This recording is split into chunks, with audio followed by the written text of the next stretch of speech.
नमस्कार।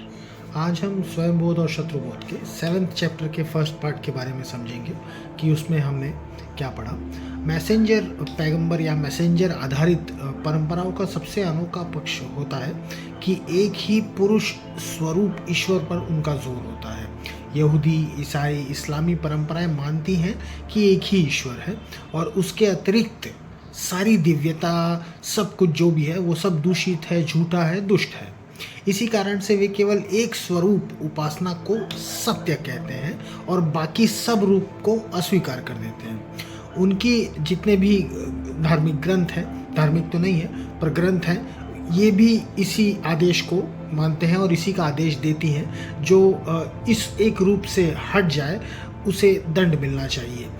इसी मानसिकता से श्रेष्ठता का अहंकार उत्पन्न होता है और वे प्राकृतिक आधारित बहुरूपी परंपराएं जैसे कि हिंदू परंपरा है, सनातन धर्म है, उसको नीचा समझते हैं। यही सोच मध्यकाल में मंदिर विनाश तक लोगों को लेके गई थी। इसके विपरीत सनातन परंपरा में ईश्वर की कोई सीमा नहीं है, सीमित नहीं है, एक रूप परिभाषा नहीं है।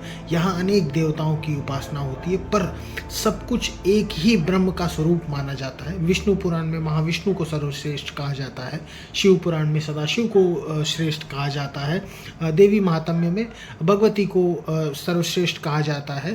फिर भी आपसी संघर्ष नहीं है बल्कि सौहार्द हमको वहाँ पर मिलता है। यहाँ ईश्वर एक व्यक्ति विशेष नहीं है बल्कि एक सर्वव्यापी चेतना है, निराकार, इच्छा रहित और संपूर्ण जगत में व्याप्त।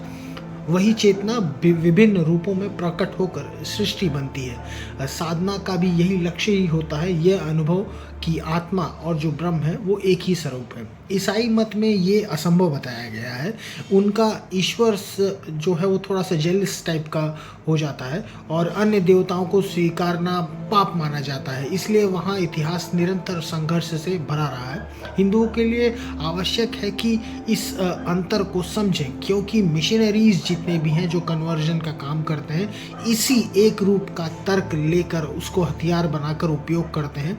उनका ईश्वर विजयी, युद्ध प्रिय बताया गया है, जबकि सनातन परंपरा की दिव्यता, करुणा, व्यापकता और एकता का स्वर लिए हुए है।